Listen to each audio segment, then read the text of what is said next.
Assalamualaikum warahmatullahi wabarakatuh. Semangat pagi anak-anakku. Semoga hari ini kalian masih tetap sehat dan selalu semangat untuk mengikuti pembelajaran IPS dari rumah bersama saya Ibu Umaria. Sebelum pembelajaran kita mulai, alangkah baiknya kalian siapkan dulu alat tulisnya dan kita awali pembelajaran hari ini dengan membaca basmalah. Bismillahirrahmanirrahim. Nah, untuk materi kita hari ini yaitu mengenal negara-negara ASEAN dengan submateri karakteristik negara-negara ASEAN.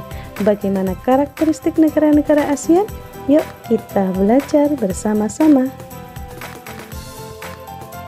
Nah, anak-anakku, minggu yang lalu kita sudah mempelajari tentang letak geografis dan koordinat negara-negara ASEAN atau di kawasan Asia Tenggara.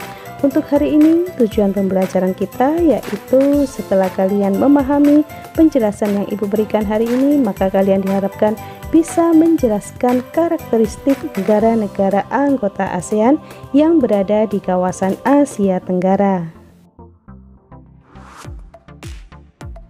Negara ASEAN yang pertama yaitu negara kita tercinta Indonesia. Kalian tahu negara Indonesia itu merupakan negara kepulauan terbesar di dunia dengan letak astronomisnya 6 derajat lintang utara sampai 11 derajat lintang selatan dan 95 derajat bujur timur sampai 141 derajat bujur timur. Secara geografis Indonesia terletak di antara dua benua Asia dan benua Australia dan dua samudra yaitu Samudra Hindia dan Samudra Pasifik. Dengan batas-batasnya di sebelah utara berbatasan dengan Laut Cina Selatan, di sebelah timur berbatasan dengan Samudra Pasifik dan negara Papua Nugini, di sebelah barat berbatasan dengan Samudra Hindia dan di sebelah selatan berbatasan dengan Samudra Hindia dan negara Timur Leste. Negara Indonesia merupakan negara agraris atau pertanian dengan sumber daya alamnya yang berupa hasil tambang, pertanian, perikanan, hutan, industri. Indonesia merupakan negara terbesar keempat penghasil batu bara di dunia. Berikutnya yang kedua, negara ASEAN Brunei Darussalam. Brunei Darussalam merupakan negara ASEAN dengan letak lintangnya 4 derajat lintang utara sampai 6 derajat lintang utara dan 114 derajat bujur timur sampai 115 derajat bujur timur dengan iklimnya yang tropis. Dan secara geografis batas-batas wilayah Brunei Darussalam di bagian selatan, timur, dan barat berbatasan dengan negara bagian Sarawak, Malaysia, dan di sebelah utara berbatasan dengan Laut Cina Selatan. Brunei Darussalam merupakan negara yang memiliki wilayah sempit yaitu 5,765 km persegi. Brunei Darussalam merupakan negara penghasil tambang minyak dan gas bumi dengan sumber daya alam lainnya yaitu perikanan dan pertanian. Brunei dijuluki sebagai petrodolar Asia Tenggara karena pendapatan per kapitanya paling tinggi di antara negara-negara Asia Tenggara lainnya. Berikutnya yaitu yang ketiga, negara Republik Filipina dengan ibu kota Manila.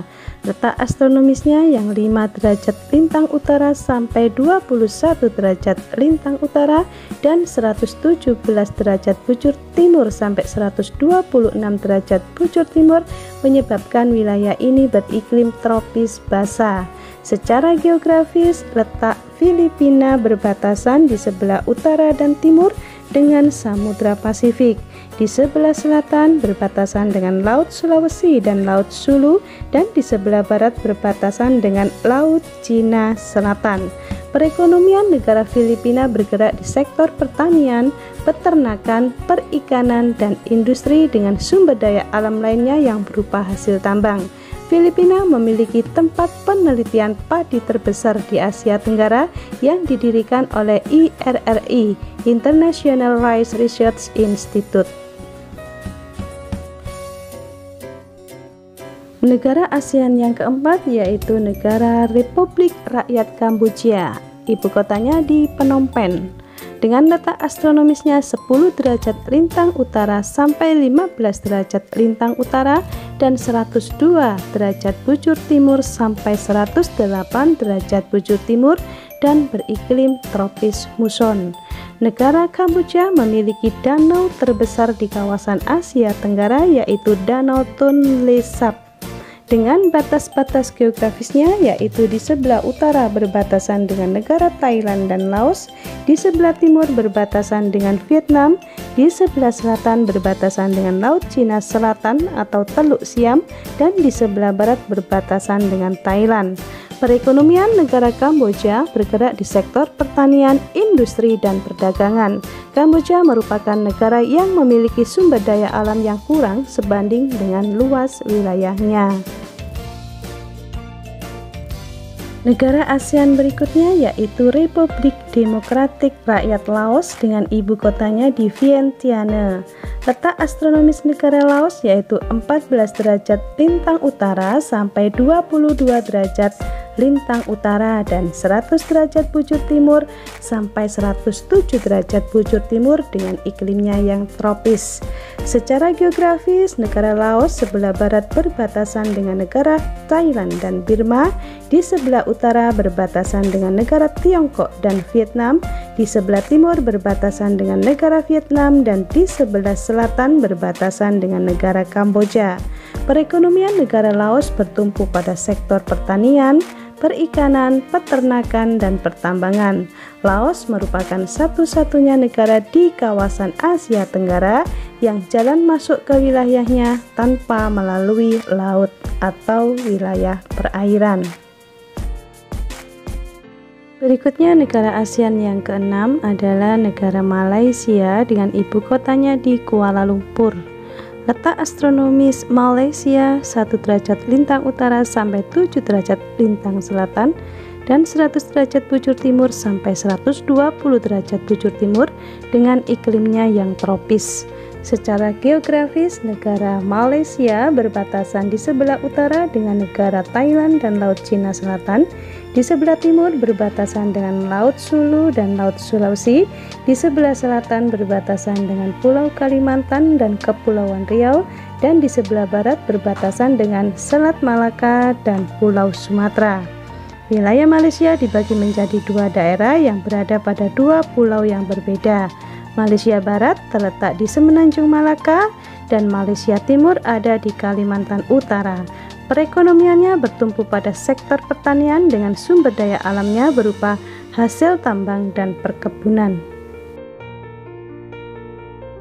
Negara ASEAN berikutnya yaitu Republik Sosialis Uni Myanmar dengan ibu kotanya di Yangon dan letak astronomisnya 11 derajat lintang utara sampai 28 derajat lintang utara dan 92 derajat bujur timur sampai 101 derajat bujur timur. Iklim di daerah atau di negara Myanmar terbagi menjadi dua, wilayah selatan beriklim tropis dan wilayah utara beriklim subtropis. Negara Myanmar merupakan negara paling utara di kawasan Asia Tenggara, dengan perbatasannya di sebelah utara dengan negara Tiongkok, di sebelah selatan berbatasan dengan Laut Andaman, di sebelah barat berbatasan dengan Teluk Benggala, dan di sebelah timur berbatasan dengan negara Laos dan negara Thailand. Sumber daya alam utama Myanmar berasal dari hasil pertanian, perikanan, perkebunan, dan pertambangan. Nah, anak-anakku, berikutnya adalah negara Republik Singapura yang beribu kotakan di Singapura. Letak astronomis negara Singapura terletak pada 1 derajat 11 lintang utara sampai 1 derajat 27 lintang utara dan 103 derajat 39 bujur timur sampai 104,5 bujur timur dengan iklimnya yang tropis dan lembab. Singapura secara langsung berbatasan dengan Selat Johor di sebelah barat dan sebelah utara, serta Selat Singapura di sebelah timur dan selatan. Secara geografis, Singapura memiliki beberapa pulau kecil, di antaranya Pulau Tekong Besar, Pulau Sentosa, dan Pulau Ubin. Singapura merupakan negara yang tidak memiliki sumber daya alam. Hal ini dikarenakan wilayahnya yang sempit dan dikelilingi oleh laut. Oleh karena itu, Singapura mengembangkan negaranya pada sektor pariwisata dan perdagangan. Singapura merupakan negara maju di kawasan Asia Tenggara. Berikutnya yaitu negara Thailand atau Muang Thai yang beribu kotakan di Bangkok. Letak astronomis negara Thailand 6 derajat lintang utara sampai 21 derajat lintang utara dan 97 derajat bujur timur sampai 106 derajat bujur timur dengan iklimnya yang tropis. Secara geografis, negara Thailand berbatasan di sebelah utara dengan negara Myanmar dan Laos, di sebelah barat berbatasan dengan negara Myanmar, di sebelah timur berbatasan dengan negara Kamboja dan Laos, dan di sebelah selatan berbatasan dengan negara Malaysia atau Teluk Thailand. Perekonomian negara Thailand sangat tergantung pada sektor pertanian, pertambangan, dan peternakan. Thailand merupakan negara terbesar keempat penghasil timah di dunia. Berikutnya negara ASEAN yang terakhir yaitu Republik Sosialis Vietnam yang beribu kotakan di Hanoi. Secara astronomis, Vietnam terletak antara 9 derajat lintang utara sampai 23 derajat lintang utara dan 105 derajat bujur timur sampai 109 derajat bujur timur dengan iklimnya yang tropis. Secara geografis, di sebelah barat Vietnam berbatasan dengan Teluk Siam, Laos, dan negara Kamboja. Di sebelah utara berbatasan dengan Tiongkok, serta di sebelah timur dan selatan berbatasan dengan Laut Cina Selatan. Perekonomian negara Vietnam sangat tergantung pada sektor pertanian, peternakan, pertambangan, dan industri. Vietnam merupakan negara yang terkenal dengan irigasi yang baik. Baiklah anak-anakku, setelah kita membahas bersama tentang karakteristik negara-negara anggota ASEAN, kita bisa menyimpulkan adanya persamaan dan perbedaan karakteristik negara-negara anggota ASEAN. Dari segi persamaan, negara-negara anggota ASEAN berada pada wilayah yang sama, yaitu di kawasan Asia Tenggara, dan terletak pada letak geografis yang sama di antara dua benua Asia dan Australia dan dua samudra yaitu Samudra Hindia dan Pasifik. Selain itu, negara-negara anggota ASEAN juga memiliki iklim yang sama yaitu iklim tropis. Dari segi perbedaan, negara-negara anggota ASEAN memiliki perbedaan dalam hal sumber daya alamnya. Kemudian juga perbedaannya dalam sistem ekonominya dan dalam segi mata uangnya. Tentunya masih banyak persamaan dan perbedaan lainnya. Kalian bisa mencari sendiri apa saja persamaan dan perbedaan karakteristik negara-negara anggota ASEAN.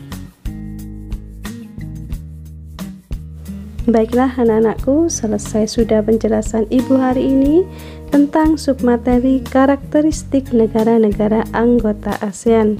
Kita sampai pada tugas aktivitas individu yang harus dan wajib kalian kerjakan. Ada dua soal yang harus kalian kerjakan. Yang pertama, buka atlas kalian. Jika kalian memiliki atlas di rumah, silahkan dibuka. Kemudian kalian amati peta di samping yang tampak di video. Kalian tulis nama negara sesuai dengan nomor dan letak wilayah negara tersebut di peta. Contoh misalkan nomor 1, kita lihat di peta, nomor 1 merupakan tempat atau wilayah negara Cina. Maka kalian tulis 1 negara Cina dan berikutnya sampai nomor 13. Dan nomor 2, analisislah 3 persamaan dan 3 perbedaan karakteristik negara-negara ASEAN. Dari penjelasan Ibu mulai awal sampai akhir 10 negara anggota ASEAN, pasti ada persamaannya dan perbedaannya. Kalian tulis 3 saja persamaan dan perbedaannya. Soal dan jawaban ditulis di buku tugas IPS. Setelah selesai, kalian foto dan kalian kirimkan lewat WA atau Google Classroom. Tetap semangat, semoga kalian mendapatkan nilai yang terbaik. Nah, berikutnya yaitu penilaian non-kognitif. Kalian bisa santai, kalian bisa rileks sejenak. Kemudian kalian amati beberapa emoji yang ada di dalam video tersebut. Kalian bisa memilih emojinya dengan digambar. sesuai dengan perasaan kalian pada saat mengikuti pembelajaran IPS saat ini. Selesai sudah penjelasan Ibu hari ini. Semoga penjelasan yang Ibu sampaikan bermanfaat buat kalian semua, dan kita akan bertemu kembali minggu depan dengan submateri yang berbeda. Dimanapun kamu berada, kamu bisa mendapatkan ilmu selama kamu punya niat untuk memperbaiki masa depan. Kita bertemu kembali minggu depan. Tetap sehat dan tetap semangat. Ibu akhiri, wassalamualaikum warahmatullahi wabarakatuh.